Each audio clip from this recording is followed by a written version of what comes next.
I had to breathe because it's been quite a hectic and interesting week.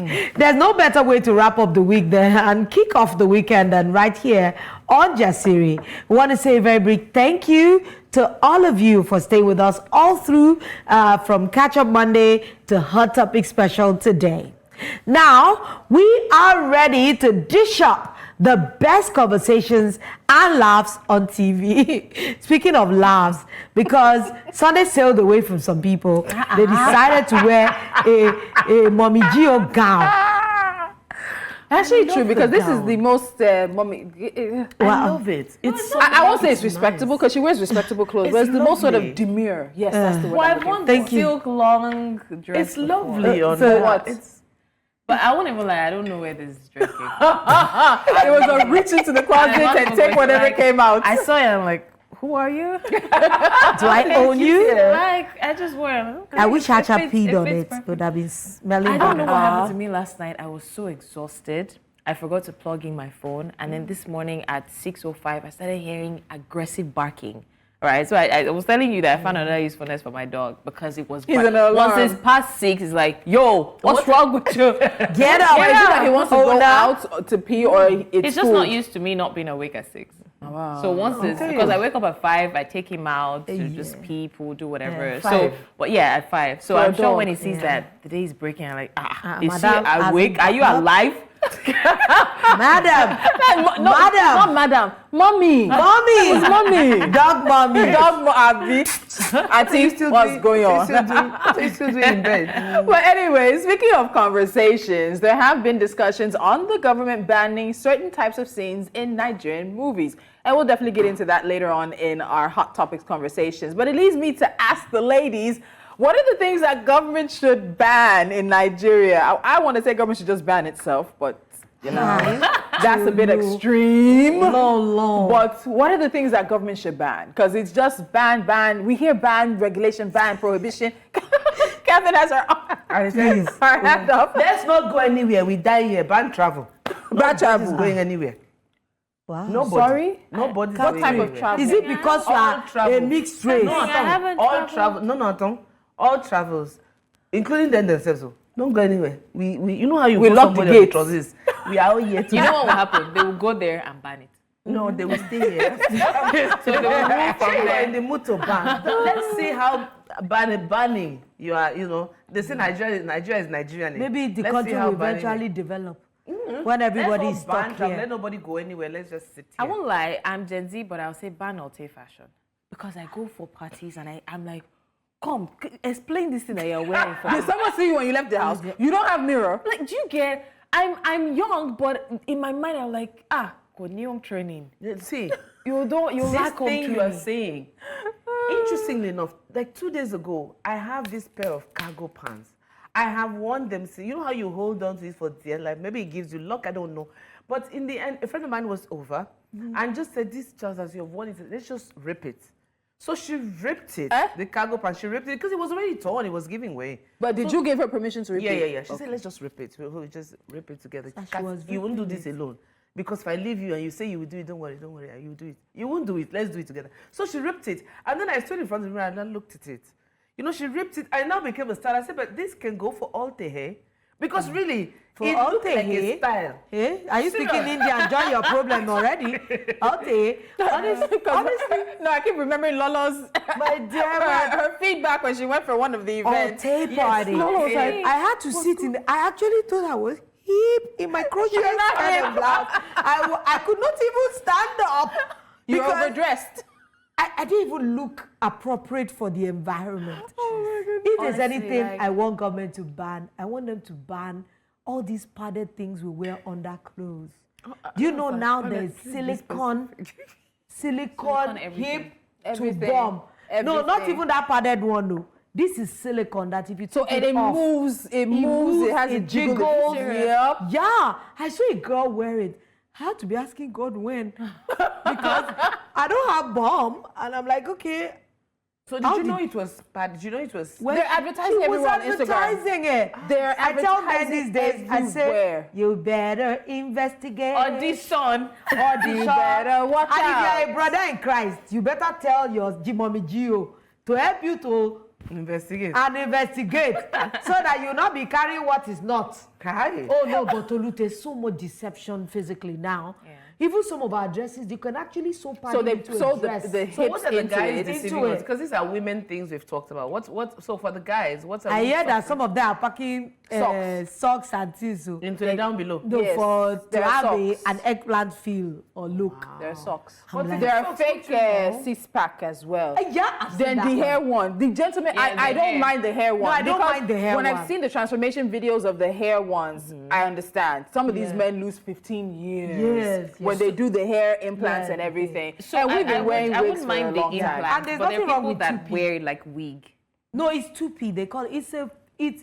I don't see anything wrong. If you're balding, you can actually enhance your looks if it can help. bringing my leg down. I don't mind it as long as you are not lying about it. Wait, like, is it like having it done or wearing it? No, they wear it, then they cut it. Have you not seen it? So I've seen, that's what I'm saying. It's that not like they are there wearing a procedures Brazilian where wig. You can have a transplant done, but like No, you're bald, transplant is you go out with me and expensive. you're wearing a wig, then you come out and I'm saying, No, No, so they don't take lay theirs it, off. They lay it, They even lay more it like a intricately lace than lace wig. wig. But it's literally still the same procedure. It has Yes, tape, tape. they have the glue, they lay, then they do the They edging. even cut it. It's For fine. when- No, so for when it's they like, have, the ball. have you Yes. seen them do it up to beard? Yeah.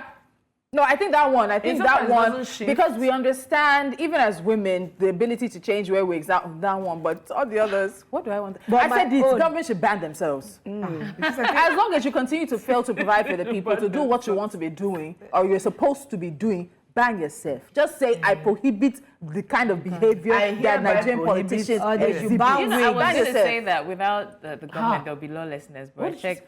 I Ban think we already wigs. have that. Ban wigs. That will really see that, or people's that head pass you by? shape. Ban what? Ban wigs. Well, thank God we're just Why? imagining. You will see women, our real head shape. I need to say if you dare me. I can't. No, Should I take go your, wigless. unfortunately, I just don't have my We wig all, cap on. everybody on this table can go wigless, but I Yeah. know women. No, I'm not even joking. I know someone that she cannot be seen without makeup and hair. Maybe we should do something one day, huh? Eh? Come on the show. and Why are you everybody whispering? removes. In the way. Because you're up to no good. That's why you said she was the Just remove the wigs. Oh, because you're you give me comfortable a in head your views? own Yeah, skin. there would be a wig cap now. I want to peel off can't find my your wig cap. skin and steal it. Yeah. All right, okay, ladies, before we get violent, what's going on? We're going for a quick break now, but keep the energy high because when we come back, you know what time it is? It's Hot Topic Special. All right. Welcome Wow. back to the show. We did see your 32. Yes, I did it on purpose. So because So- your teeth are not removed. Please, Lolo, those inter-hot topics now. And they say you should That's not hot, whisper too. again, that you should shout. You should But shout, I'm talk loudly, wasn't use with- your voice. They said the word is project. Stop misbehaving. project. They said Stop you're misbehaving. whispering, I do Don't be have- badly behaved. You're a stage actress and you're a film actress. Don't tell Yes. me you don't know what to Give do. us volume. And Welcome back to the show. What the heck? I will not. What the I was driving last night and I said, what the heck? What the heck? I'm like, blessings, you need to stop. I can't remember what somebody did. because of these girls, I want to go and watch your ultimatum. Watch it. Tonight, they've released the review. We're diverting attention. We're so sorry. Oh yes. Oh, I'm so sorry, guys. But What the heck? welcome back to the show. If you're just tuning in, oh God, you've missed some excitement. But don't worry, we are forging on with full steam because these stories are what? Caliente, caliente, caliente. They are hot. They are steaming hot. Afiable, abantu, in the morning. Before the break, we were talking about, the girls and I, the women and I, the girls, the ladies and I were talking about, what government should ban. Yes. Because in recent times, this is me leading you into our hot topics. Our first hot topic for today.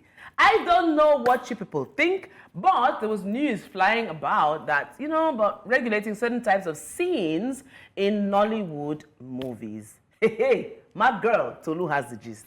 It's me that have gist. Okay. Yeah. Okay, Take it so away. on Wednesday, it was widely reported that Shaibu Hosseini, the executive director of the National Film and Video Censors Board, NFVCB, a lot of people have stumbled over that this week, had announced a ban on behalf of the federal government on smoking and money ritual killings, as well as scenes glamorizing crime in Nigerian movies. But on Thursday, via X, he clarified that he did not, in fact, announce a ban on smoking and ritual scenes in movies, as widely assumed. He clarified that what he shared in his speech is, quote, the existence of NFVCB Regulations 2024 that, in line with global best practices, prohibits the promotion and glamorization of money ritual killing, tobacco products, nicotine products in movies, musical videos, and skits. The regulation aims to discourage the unnecessary depiction, promotion, advertisement, or glamorization of tobacco or nicotine products in movies, musical videos, and skits. He goes on to say that the regulation demands the display of a health warning for necessary smoking scenes that are required for historical accuracy or for educational purposes, and to depict a negative lifestyle in movies, music videos, and skits. And the required health warning shall be displayed at the commencement of the work and at the end. So clarification on Twitter. Reports on Wednesday on major newspapers across the country, let's be honest. But even with what he says, it doesn't sound like there is not a ban. He said there's a prohibition, there is regulation. So I don't understand. Was Wednesday's report not lining with what he has just said in his tweets? But even everything is subject to interpretation. Obvious. What they're saying is that promotion of, they've already put a caveat, and that is you must put that health warning at the beginning and the end. It's just like when you buy nicotine products. It's written right.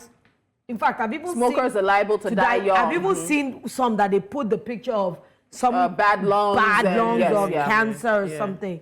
So that's what he's saying, so that if you are watching, at least you have been warned. But who defines what promotion is? But those are the beautiful things that the courts do. So that when you enter Pankwe, they will now say they said that's when they will now interpret. What is Pankwe Aye? Pankwe Aye is the net of life. Okay. The net of wrongdoing. Is it the net or the trap? What's The trap of wrongdoing. But you see, that's the beauty of words. Yeah. That's what the intricacies of the court is subject to interpretation. And they now determine that's when we now need case law.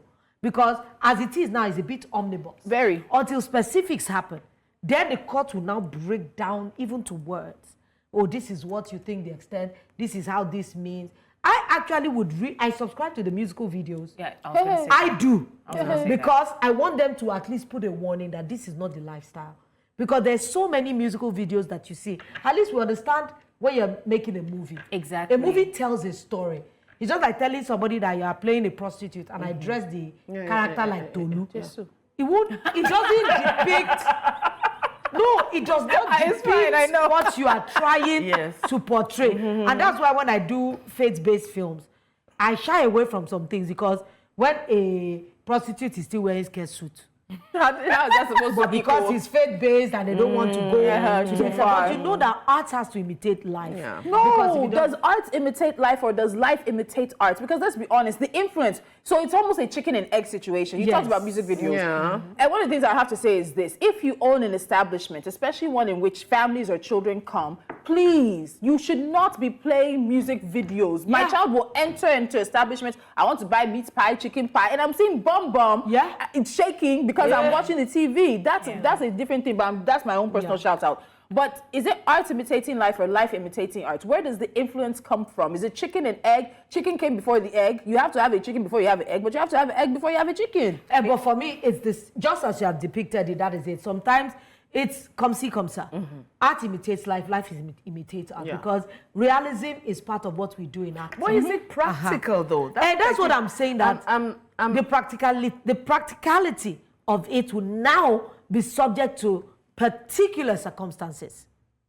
Yeah. So again, I'm going to say that I understand for the movies, right? When you're, like you said, when you're doing a movie, you cannot be saying someone is a smoker and the person is carrying Holy Bible because it's a faith-based movie.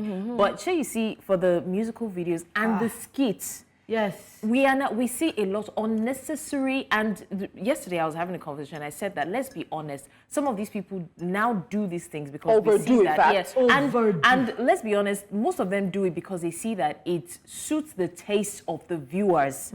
So again, it's like a reflection of the society. Like now, if your skit doesn't have a girl with the BBL bomb and stuff like that, it's not a skit. Yeah. Meanwhile, I we're agree seeing with people you. doing exceptional without these things, but you just feel like, oh, it adds spice to your movies. To your will make skits. you trend. It People adds will spice. talk Yes. about it. To your, you see a lot of unnecessary sex scenes. Like Sex you're trying to make me laugh. Why are you? What is it for? What am I using it You know, for? there was a time in Hollywood, sex was actually depicted by 2 4-legs. Yes, you Yeah. didn't see. Yeah. You didn't see anything. We just saw 4 gradually legs kept moving. Even And- Bollywood, it took time before Yeah. they started even kissing. Or even touching. Hugging. Yes. Touching, They hugging. just dance. That's what people remember when you think of, Because that's what they do, yeah. Bollywood. You Yeah. think of the dancing and the shaking of head and all that. But I think in everything, if we can be tasteful about the way we portray art. Who defines taste? And if Pangpe Aye is going to define it. By the time we see a lot of people getting sued, case law will develop. Yeah. Then you begin to know when limitations will start to come in. And the law itself will take a life of its own. Because what Catherine is saying makes sense, but in each of these situations, the head of this agency, the current head, it can almost be down to, I won't say personal bias, but personal belief. So Yeah. a film that one head of the NFVCB thinks is too far, or maybe somebody brings it to his attention, he'll look at it, okay, it's okay. The next head can look at it and say, no, this thing is, and that's why I'm, especially in Nigeria, I'm very iffy when it comes to agencies and having them have this ability to prohibit or to regulate. Yeah, that's what I'm saying now. Whether we like it, we can discuss it verbally on this table for all we can. It's still going to be subject to interpretation when somebody actually is sued or offended. Like I have a film that wants to go on Qatar Airlines, my first film. They took some scenes that were not even sexual because the both of them were on the bed. They took it out. So she makes a point I wanted to bring up. Qatar, UAE. Let's see, China is notorious with Hollywood films. They will cut whole scenes out of Hollywood movies when they get to China. So it's not unheard of. Each society will set its boundaries. Exactly. Yeah, so but I feel like they've made it too vague, just like you said. Like now there is now subject to their own interpretation. Why not let us know? Please. So Captain, we can cut to you also. Lola, what Lola says is very true. There will be cases that will come out from this. Yeah. When we shot Lucky Wives in Senegal, before we moved to Dakar to shoot, they gave us a document that was like a project. You had to study what is allowed there in that country and what isn't allowed. I remember we're looking at it with we were so impressed because they stipulated the scenes that were not going to be allowed and the scenes, because if we want to air it in Senegal, we have to pass through the equivalent of their film and video censors board. And if they see anything that is infringing on what it is that they allow in their country, they will take it out. So what we're saying is that we have to find a tidier way, and these laws that Mr. Hussaini has quoted have to now come into play. Because like Lola says, somebody might look at one clip and say, oh no, but this is okay. Another person look at it and say, no, remove it. So where do we tie that fine balance in? Where? I like what you just said, tasteful. So let me share an example from radio days. I remember one day we used to have our old station that me and Catherine worked. Our biggest fans, some of them were NBC. Hello. Hi. But there was one day, I think it was the Coven. We were having a conversation and we needed to talk about body parts. And it was either me, Adenike, or Nelly. One of us said penis. It was in relation to the conversation. It was contextual. And then again, remember what we've been told by NBC is it used the proper words in the right way. Don't be giving nicknames and all those things. So they came for a visit, like I think a month later. One of the ladies from NBC pulled me aside and said, why are you saying that on radio? And I asked her, what am I supposed to say? But her colleague, who both, because they actually reviewed that conversation to see if we were infringing on anything, enjoyed the conversation. She was so happy that we were even talking about it. But the other colleague was like, why are we using that word? Different So it is subject to personal interpretation. Absolutely. But that's what I love about case law. You will see precedents, when you see setting where precedents. precedents are fun. That's what lawyers thrive on. Because when the Lord Dennings of this world, have a dissenting view on something, that's what you want to see. That's why some laws are super and some are just mediocre. Yeah. You search, there's some hidden things. Yeah. Do you know that might can actually make or mar whether you're going to win a case or lose a case? Yeah. Could, can't. Some little technicalities, but that's the beauty of law, because they're supposed to put clauses that that is a layman, you'd have trapped yourself Exactly. before you look at the fine That's why print. most times, when you have contracts that you're signing, that's why it's advisable that because they'll say, I should give you this by the end of the month, and you're like, but you're supposed to know. I said I should. I didn't say I will. So before we move on very quickly, let's take a reaction from James Abinibi Alabi. He's a very well-known Nigerian film. I thought we had it. Okay, sorry. But because he actually said that this was basically cutting out the freedom of expression and the rights of expression for filmmakers. And I know there's a lot, given the fact that the head of the NFVCB has clarified. We've been reaching out to him, so he's going to be on one of the shows on News Central, whether we bring him here to Jasiri or he's on our entertainment program. We'll be following this very closely. Blessings. All right, so while we put a pause on that conversation, our next hot topic is an update to a story that we have all followed closely, and that's the Lagos-Calabar Highway project and the controversy surrounding it. Now, yesterday, the Minister of Works, Dave Umahi, announced that the federal government will do away with the proposed new route of the Lagos-Calabar Coastal Highway from kilometers 16 to 25 of the 47-kilometer highway and reverts to the gazetted alignment. Now, Umahi disclosed this in Lagos at the third stakeholders meeting of the Coastal Highway project on Thursday. He also revealed that reverting to the old alignment would see 750 houses demolished, though illegally built, he said, while the new alignment would lead to the demolition of 490 houses. Now, according to him, it was a tough decision either way. The revised alignment, apart from preserving the community's heritage, also avoids disrupting essential infrastructure, especially submarine communications cable, that's underwater cable. Now, Umahi made sure to reveal that the decision was not necessarily because of pushback from the communities affected, but solely due to the president, Bola Tinubu's intervention. My daddy. My daddy. Nigga, please. So, but, these are the places that I ask that, just like Tolu would say, that we would make a law, then we will now walk back. As though nothing was affected, nothing was disrupted. Are we little? No, really. Honestly, So it's a spiritual. But these are something they could have taken a little more time to look at the possibilities in depth. When I said before they should ban themselves, so quickly. Lolo, when I said that Nigerian government should ban yourself, you people said I was. Most times, these people act like there is a vendetta against every single person. Where were you hurrying to? They could have left this thing on the table, deliberating on it, and come to this reasonable or You know whatever. the funniest part? The fact that they even thought to include that, it's not because of pushback or anything, but just because the submarine cable somewhere might be affected. So don't think that. Are you telling me there are engineers that routed this very, very well thought out project did not know that such things existed? Are there no fiber optic cables under the water? Unforeseen circumstance. All for. Well, then the cables magically got there. So, like I say, spiritual. So there's also the other parts of this, which is the EIA, and I'm because I covered the Eco-Atlantic situation and the Is it not the EIA? The EIA, the Environmental Impact Assessment Report. The minister referenced it, but he said they were not going to make it available to the public.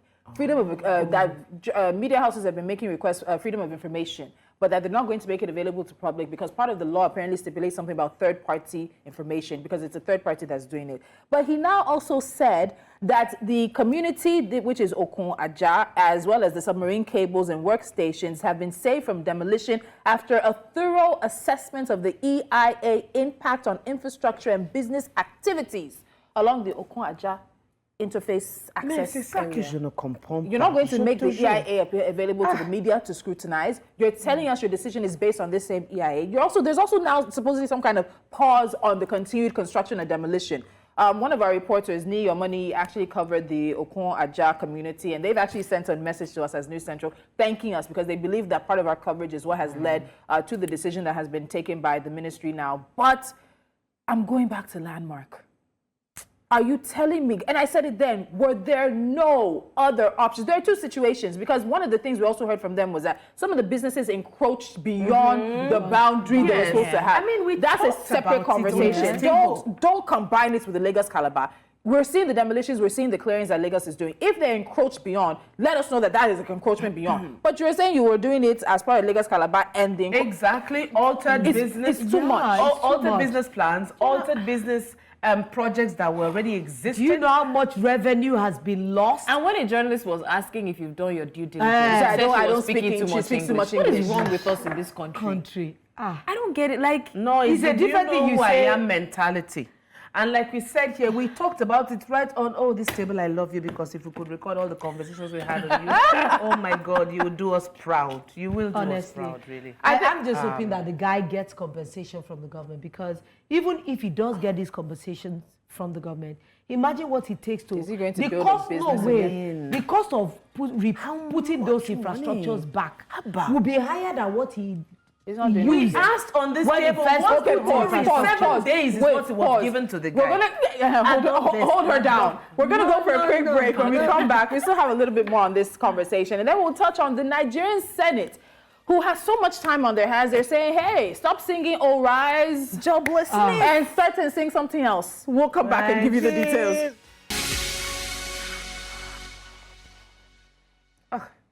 You're watching Jasiri on a Hot Topics special. We're making it special Friday. Unfortunately, our guests cannot join us. But you know, we know how to deliver. Yep. Whatever we do, we will come to this table and we will deliver for you. Now, the conversation we were having before we went for the break is that the fact that the Minister of Works, David Umahi, has announced that the federal government will do away with parts of the proposed new routes of the Lagos-Calabar Coastal Highway from kilometers 16 to 25 of the 47-kilometer highway. And this is also going to spare a community in that area called Okon Aja, and also spare the subsea cables of some of the country's big telecoms. So there's submarine communication cables and substations as well. But of course, none of us can forget how we all watched. Oh, God. We all watched the demolition of of structures. Let me not say landmark beach, structures at Landmark Beach. And News Central also had a town hall with the people who have now unfortunately been fully affected.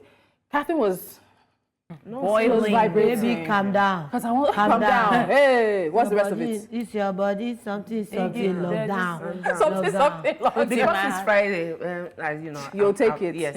Any final words, Catherine? Calm down. No, but no, it's okay. Let's move on. No, it's okay. Any final words, ladies? You know. And I think our state of mind on this issue reflects how many Nigerians feel after seeing the video of the minister yesterday. And I woke up, it was in one of our News Central groups, and I had to ask, so are you telling me that they've been able to make this exception and there was absolutely no way of making any exception for the Landmark Beach properties or businesses? Serious? And if you're saying they're encroaching, then let's know they're encroaching. Let's deal with that. Let's not wrap everything up on the Lagos-Calabar. And then you have all these controversies that are mushrooming and spiraling out everywhere. And I think that the government, see, some of the things that they do, I know that if they had their way, they won't let it out to the public. That's why I strongly believe they're not releasing the EIA on this. They would. I'm sure they're saying it because eventually we'll see that nothing has been done there. Okay, so what's happening? That's why they're saying it. If not, we're on our own.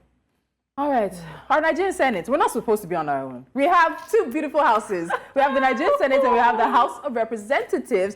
And the Nigerian Senate is considering a bill to revert to the country's old national anthem, Nigeria, We Hail Thee. The bill has now passed second reading in both the Senate and House of Representatives. Now, the bill's proponents argue that the old anthem better reflects Nigeria's historical and cultural identity. They also believe it promotes a sense of unity and patriotism, which they see as crucial during the current socioeconomic challenges. However, critics are arguing that this move, they're hissing here on the table, God. However, critics argue that this move is a distraction from more pressing issues such as poverty, insecurity, and economic hardship, questioning whether changing the anthem will address these fundamental problems. Ladies? So for the government now. Hey, blessings do not even. Blessings do not wait.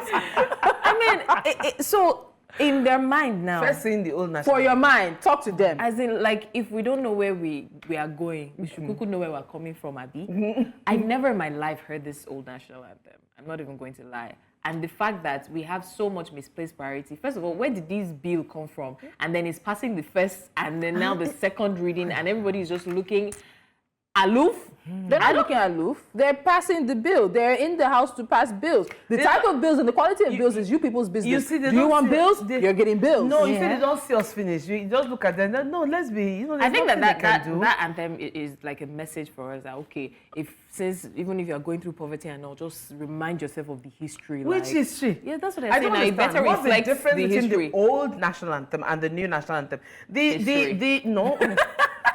They said it's going to make us feel more patriotic and more connected to Nigeria. If we cannot be patriotic on our own, then we cannot be united. Even the little things. We were passing through an area yesterday, and I remember saying to the driver, I'm like, people who live here could actually come together to make it. It was an on-tar road. And I said, people could come together and actually contribute to tar this road because there are lovely buildings in that area. But it's not their responsibility. That's the thing. Even if you say we can't even come together, people feel that if you're living in an area where it's not tarred, you feel you driving in your SUV is enough to shield you from the of the roads. Yeah, and you feel that, insofar as I'm in my SUV or in my big motor, nothing can touch me. C'est pas toujours. Ça ne doit pas être comme ça tout le temps. Honestly, if you don't have money to buy ticket for stand-up comedy, just enter the House of Senate. I tell you, Nigeria. I wonder that they would sit down and they would deliberate over very, very mundane issues. Honestly, if we're talking about that agency that Tolu is supposed to be the DJ. NOA. Is it not where we should put our energy? Say it again. Making the garment of from the fabric, the shredded fabric of our nation. So you think that just because we sing a national anthem, even though I believe in words and the words that we speak, but is that as pressing as energizing a whole agency that is supposed to amplify the values, the ideas, the characteristics of what it means. They should change that statement to serve Nigeria. So this thing that Lola is saying about the anthem. This thing that Lola is saying about the anthem, for many people, for Nigerians, let's be honest, it's mere words. But if you see how other countries, have you ever seen the French when they start singing you won't blame Americans? You won't blame. Yes, you won't blame because Nigerians have said it that the only thing that is true in our national anthem is "Oh God." And it's the truth because there's nothing else that even the national anthem is not giving us hope. Look at this now. National anthem changed in 1978 by the military to the current one. Now wants to be changed to something else. So for what purpose? Are they trying to say because it's military that changed it then? That's why it has to be changed to civilian era now. Of what use is all these changes? Has this in any way improved the lives of the citizenry? No. Sometimes I wonder if these senators think before they take decisions. My brother, I say it's crime. That's hard though. They should change that statement to serve Nigeria with all my strength because I don't tire. All of us don't tire. So let's talk about the old national anthem a little bit more because I went to go and look for some facts on it. So it was not written by a Nigerian. First of all, why do you want me to go back to the national anthem that was written by a colonizer? I will say it. Wakanda is colonizer in everybody's mouth. Okay, Nigeria, let's even read it out. Nigeria, we hail thee, our own dear native land. Two tribes and tongue may differ. They're not listening. Slow down for us now. Brotherhood we stand. Don't sing it. Let's read it so that they will understand the meaning. No, I would like if someone sings it. Though tribe and tongue may differ, in brotherhood we stand. Okay. Very good. Because we are facing a lot of crisis and disunity. That's not part of the anthem? Nigeria all. Nigeria. No, they don't. Ladies, please come back. So anyway, the old national anthem was written by a British person. Let me find. I'm trying to find the name. First of all, wait, let me finish. I'm so sorry. First of all, go down low. Hey, baby, go down low. But we'll come to that because Simi Dakolo shout out. We'll talk about you. Yep. So the old national anthem, Nigeria We Hail Thee, was from 1960 to 1978, and before that, we were actually using the British national anthem, which was, of course, written praying for the safety and protection of British Queen, the late Queen Elizabeth. They were written by Lillian Jean Williams, a British expat living in Nigeria. So you want me to sing the song of the colonizer? Maybe they could said it that they bought the country. Now, It's just sharing the money. the old anthem faced a lot of criticisms, and then eventually there was petitions written in order for us to, of course, have a new anthem. There was a newspaper, the Daily Service, which was run under Egbe Omo Duduwa. I'm strong. I feel very good with that. And eventually we had a new national anthem during a contest, and of course, Arise O Compatriots, written by Benedict Odasi. So that's it's a beautiful anthem. If you listen to our anthem, it's just that we don't sing it with belief the way other countries. Yeah, it's a beautifully written anthem. To serve our Do you understand?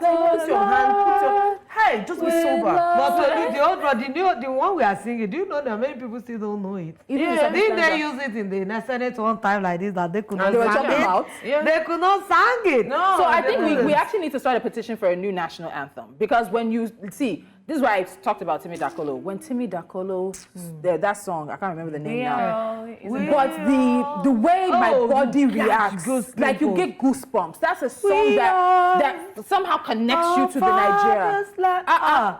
Your goose people, No, and especially if you're the one singing it. This nation, and united we stand. So should we not look for a new national anthem? Do another competition. You do a competition. So a competition will even help with unity. Let people find lyrics and stanzas that find a way to unite everybody. They will choose Ashake's version of our anthem. But I feel like if they do a Just choose competition, anything that Nigerians will add all the bad things that are going on right now. Everybody's looking for Kilo chokpa, kilo kabola, with these women. Omo Naija, showa, ojowa. They will not have that jowa I down. tell you, that's all we need. If Nigeria, Oh, but people would love it, honestly. What if people will love it? Yes, What would now you do? imagine being in the stadium right there. Show. I told the way Nigerians are doing show.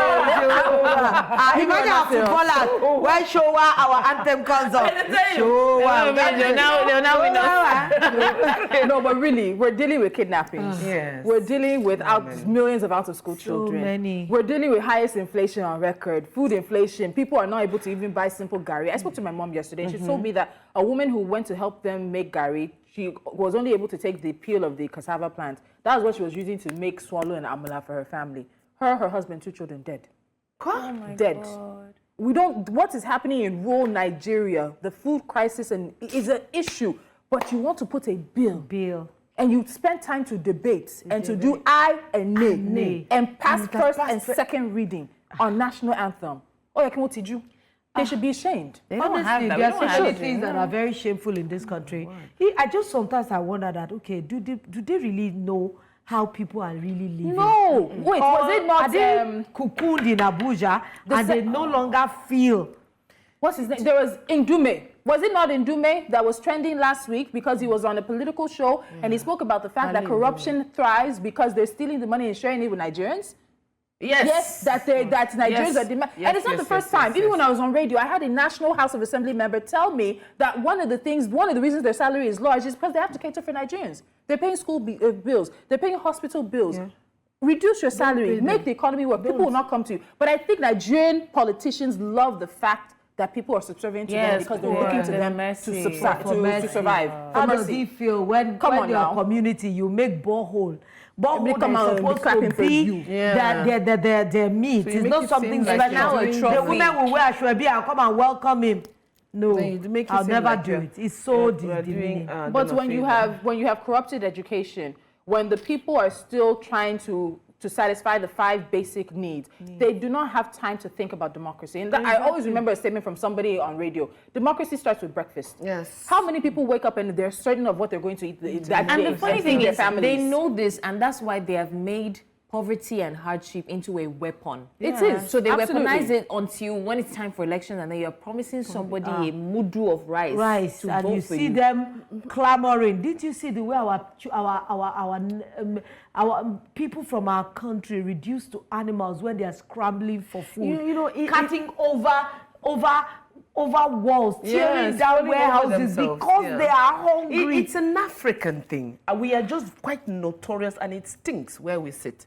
in Nigeria, but it's an African thing. If you look at, because as we're talking, my mind was just, going, I don't know whether we have time for this, but you know how it is when we get into conversations, because I was thinking, I say, let's talk about Equatorial Guinea, for example.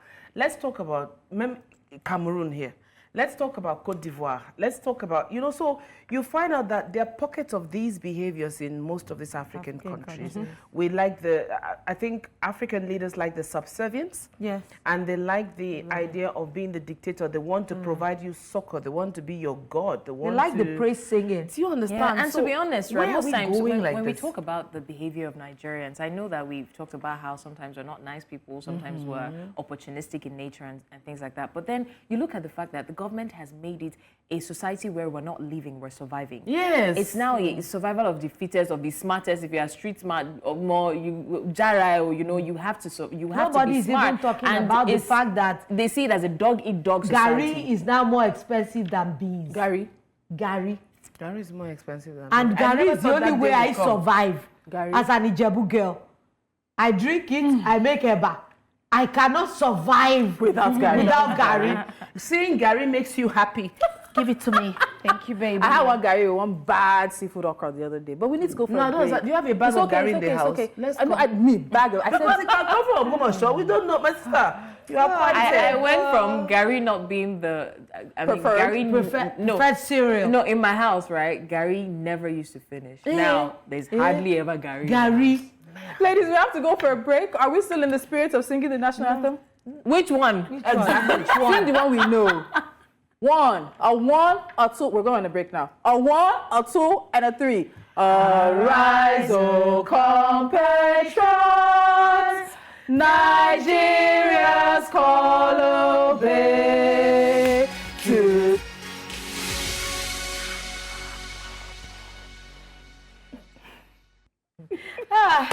You're watching Jasiri on Hot Topic Special Friday, and our next hot topic is a personal and emotional dilemma. A man who had no contact with his ex after he got married has been contacted by the ex's sister, revealing that his sister is terminally ill with cancer and in hospice care.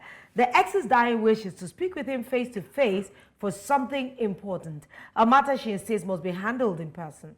Though she hasn't disclosed the reason, when the man informed his wife about the situation, she firmly opposed.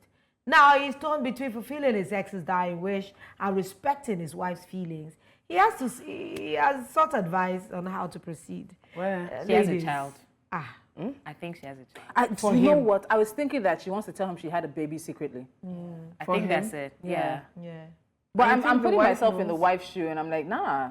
Okay. You guys, you didn't have any contact when. It's a different thing if you had maintained a cordial relationship or something, but you had no contact throughout the time since we got married. The sister is calling, and they're saying they must see you face to face. It's Orikini.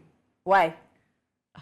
For you, it's hard. She's dying. Because I would have said, you know what? Because she's dying, you can just go. Oh, I'll go with you. Do you know why? Okay, that's a different thing. Because the thing is, the guilt might be eating the man up. Like, you won't know as the wife of not going to see her that last time, not knowing what she wants to talk about, not knowing if he has a child somewhere. So I'd be like, you know what? I would want to go with you because. And it might fester with him. Yes, and then the wife would have to live with it. Like I buy your idea because another thing is that when somebody is dying, there are so many things that are emotional. Yeah, he might live there and totally his marriage can tear apart. Yeah, because of the pain he probably saw. So I think the best thing is for them to go together. Yeah, if he says that she can't go with him, or they get there and the ex says she can't be in the room, it's a different situation. But I also, this thing about dying wishes, I think people need to be careful. People have been locked into different paths because of just somebody's dying wish. Somebody has locked you and said, you know, I'm dying. Or parents will say, don't marry this person, even as you're dying. Meanwhile, you end up marrying somebody and you're miserable because you respected the dying wish. So I think we need to also consider that. But they're chasing us. Let's take some reactions. I saw a very interesting one here when Tolu was talking. Mrs. Jonesy says, I'm firmly on the wife's side. Like, what good could come from seeing her? She tells you she still loves you or some secret reason why you broke up, etc. What good does that do, actually? You've been no contact for a while, so I see no reason why she need to talk to you. Other than her selfish wish to see you one last time, and yes, dying people can still be selfish and manipulative. Yes. You go visit her, and in a few weeks she wants another visit, then what? You keep going and seeing her whilst disrespecting your wife? Is it worth potentially ruining your marriage to see someone from your past? I don't agree with this. I think this is what I hear here, is that you're thinking he's going to say she loves you. The woman is dying. No, but there is a possibility. No, hold on. This person, they die. It's confirmed she has cancer. When have you heard? I mean, I'm not sounding negative. You know, the person. How long does it take to die? No, not everybody dies immediately. Yeah, but okay, you go and see her first. Give her the benefit of that. Anything can happen. Would you rather not go and beat yourself up for the rest of your life here, that there was something important that you didn't get to know? That alone will with your brain. So at the end of the day, do it for you. So if you won't feel guilty not going, then don't go. How is it doing for you? You're married. This is a potential decision that will affect me as your wife. I'm telling you what my own thoughts are as your wife. You're saying no because of somebody you're not legally bound to, somebody you did not take vows before God and man. If you want to choose their decision, their wish over my wish. The wife also considers, right? Because at the end of the day, if the guilt is eating him up, she's going to take the blame. Like, he might not say it physically, but she'll be like, I wish I didn't even just allow him go. Because now, so the best thing is go with him, hear what she has to say. One-time visit. Yeah, exactly. But just go with it. Okay, I'm sorry for how I treated you. I'm dying. God bless you. Or the Lord said you should pray for me. Exactly. I already have this money I've been saving for you and your wife. Do you get? That's another thing. We have to go. Yeah. The most obvious, you have a child for him. Keep my husband from. Please, can we go? I hope I'm the one taking us home because I want to take us home. It's not exactly blessings that's supposed to take it, but we have to go. I will help us usher out.